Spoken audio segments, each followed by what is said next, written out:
বহাগৰ প্ৰথম দিনটোতে আলফাৰ এই ভিডিঅ'টো দেখি শিহৰিত হৈ পৰিছোঁ, আৱেগিক হৈ পৰিছোঁ। এই ল'ৰাকেইজন খাতি অসমীয়া, অথচ এওঁলোক আজি নিষিদ্ধ সংগঠন এটাৰ সদস্য। এই যে বিহু গাই আছে, কি আবেদন, কি কণ্ঠ!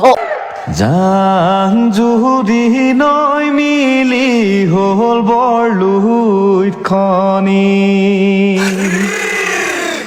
ঐতিহ্য হাবতি বৈ যায় নিৰৱধি।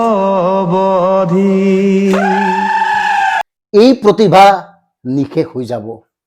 নিজেই চিন্তা কৰক, এওঁলোকক যদি ভাৰতীয় সেনাবাহিনীয়ে ক'ৰবাত কেনেবাকৈ পাই এৰি দিব। এওঁলোকতো কাৰোবাৰ ভাতৃ, কাৰোবাৰ পুত্ৰ। কেনেকুৱা সুস্থ সবল এইকেইজন অসমীয়া ল'ৰাক হেৰুৱাই যোৱাৰ কথা আমি চিন্তা কৰিব পাৰোঁ নেকি? নোৱাৰো। এই ল'ৰাবোৰ হেৰুৱাই যোৱা কথাটো আমি কল্পনা কৰিব নোৱাৰো, অথচ এয়াই বাস্তৱ। আৰু সেইকাৰণে আজি এইসকল ল'ৰাক আমি কাতৰে অনুৰোধ কৰিব খুজিছোঁ, এই বাদ দি গুচি আহক। আৰু চৰকাৰেও কথাবোৰ গুৰুত্ব সহকাৰে গ্ৰহণ কৰক। কিয় আজিও এনেকুৱা প্ৰতিবাদৰ ল'ৰাই এনেকুৱা নিষিদ্ধ পথত ভৰি থবলগীয়া হৈছে? কিয় অসমক অৰ্থনৈতিকভাৱে শক্তিশালী কৰিব পৰা নাই? কিয় অসমখনক দিনে দিনে হিতাধিকাৰীৰ ৰাজ্য হিচাপে গঢ়ি তোলা হৈছে? এই ল'ৰাবিলাকৰ ভুল ক'ত? এওঁলোকে বিচাৰিছে কি? এই কথাবোৰ আপোনালোকে কিয় সমাধান কৰিব পৰা নাই? আমাৰ ল'ৰা, কিমান ধুনীয়া মাত, কেনেকে তেওঁলোকে বিহু গীতত অসমীয়াৰ কথা কৈছে, ইমান ধুনীয়াকে বাঁহী বজাইছে, ইমান ধুনীয়াকে পেঁপা বজাইছে, ইমান ধুনীয়া যোজনা গাইছে। জাতীয় জীৱনৰ অমিয়া বিচাৰি নিৰ্জন বনৰি শুনুৰি নিৰিণি মৰমৰ দিহেৰে চেনেহৰ বাণীৰে আয়ে বয়ে দিয়া পলাম গামোচা ইউ যে চিনাকি আমাৰ সমনীয়া। অথচ এওঁলোক নিষিদ্ধ সংগঠন আলফাৰ সদস্য। এওঁলোকৰ জীৱনৰ গেৰাণ্টি নাই, এওঁলোকে ঘৰেৰে গুচি গৈছে। আৰু এই ল'ৰাবোৰক উভতাই আনিব নোৱাৰাটো আমাৰে ব্যৰ্থতা নহয়নে? চৰকাৰৰে ব্যৰ্থতা নহয়নে? 1979 চনৰ 7 এপ্ৰিলৰ পৰা এনেকে অসংখ্য ল'ৰা এই কণ্টকময় নিষিদ্ধ পথত ভৰি থৈছে।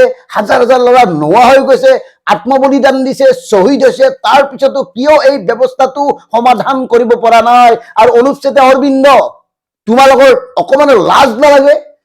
তোমালোকে নিজেই চিন্তা কৰা। তোমালোকে আত্মসমৰ্পণেই হওক বা আলোচনা কৰিয়েই হওক, তোমালোকে শান্তি চুক্তি কৰিলা, আৰু শান্তি চুক্তি কৰি তোমালোকে কি কৰিব লাগিছিল?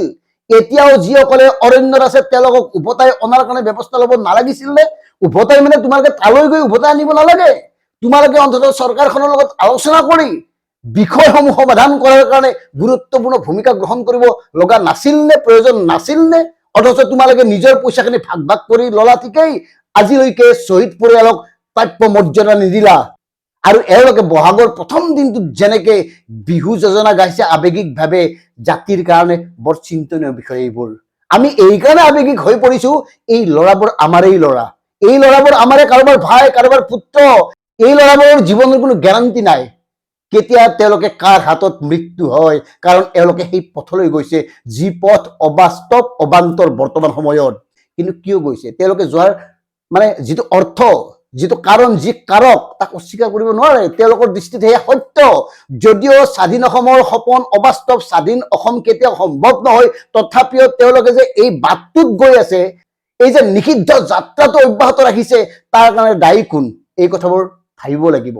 কাৰণ বহুত বছৰ, 47 বছৰ হৈ গ'ল, এই সংগ্ৰামখন শেষ কৰিব লাগে। এওঁলোকে কি দুখত, কি বেদনাত তাত যাবলৈ বাধ্য হৈছে, তেওঁলোকে কিয় জীৱনৰ চূড়ান্ত ত্যাগ কৰি এনেকে হাবি জংঘলে ঘূৰি ফুৰিছে, এই কথাবোৰ কিয় আমি আলোচনা কৰিব নোৱাৰো? চৰকাৰে কিয় এই বিষয়টো সমাধান কৰাৰ কাৰণে আগভাগ ল'ব নোৱাৰে? এৰা ধৰা কৰক, এৰা ধৰা কৰি বিষয়টো নিষ্পত্তি কৰক। আৰু সেইকাৰণে এই যুৱকসকল, লগতে আলফাৰ পৰেশ বৰা ডাঙৰীয়া, আপোনাক আমি বিনম্ৰভাৱে অনুৰোধ জনাইছো, অনুৰোধ ইমান দিন জনাই আহিছো, এওঁলোক প্ৰতিবাদৰ ল'ৰা, এওঁলোকৰ ভৱিষ্যত আছে। এওঁলোকে যাৰ বাবে আজি এই কণ্টকময় নিষিদ্ধ পথত যাত্ৰা কৰিছে তাৰ কাৰণে দায়ী কোন, এই কথাবোৰ আপোনালোকেও জানে, আমিও জানো। গতিকে ইয়াৰ যে সমাধান সাংঘাতিক একো নহয়। আপোনালোকে যিটো দাবীক লৈ খামোচ মাৰি ধৰি আছে, সেই দাবী যে বৰ্তমান সময়ত অবান্তৰ অবাস্তৱ, এই কথাটো আমিও জানো, আপোনালোকেও জানে। গতিকে গণতান্ত্ৰিকভাৱে অসমত থাকি, অসম ভূমিত থাকি অসমীয়াৰ হৈ মাতক, কাম কৰক, এই ল'ৰাবিলাকক কামত খটুৱাওক। কাৰণ এওঁলোক আৱেগিকভাৱে হয়তো তালৈ গৈছে। গাই থকা ল'ৰাবিলাক আমাৰ, নাচি থকা ল'ৰাবিলাক আমাৰ ল'ৰাবিলাকক এনেকৈ আমি হেৰুৱাব নোখোজো, একদম চিধা কথা। গতিকে বিষয়বোৰ গুৰুত্ব সহকাৰে গ্ৰহণ কৰক।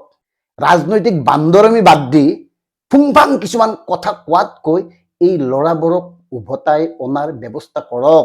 আৰু মন কৰিব, তেওঁলোকে কিন্তু এই বিহু গীতটিত, বিহু নামটিত অসমৰ স্বাভিমানৰ কথা কৈছে, অসমৰ জাতি সত্তাৰ কথা কৈছে, অসমৰ ওপৰত চলা শোষণ বঞ্চনা দমনৰ কথা কৈছে।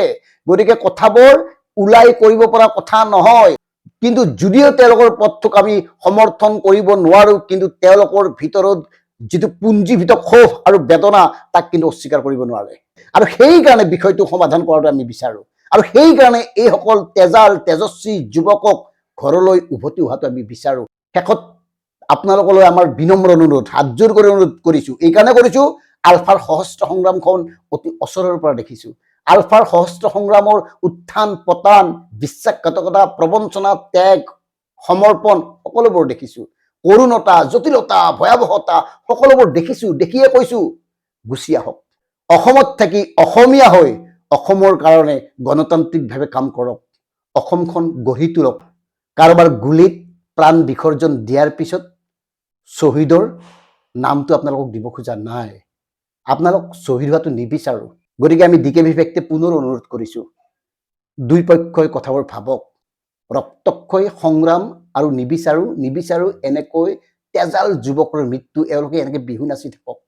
জাতিৰ স্বাৰ্থত, সংস্কৃতিৰ স্বাৰ্থত জাতিৰ হৈ কাম কৰক, তাকেই বিচাৰো। ধন্যবাদ। জয় আই অসম।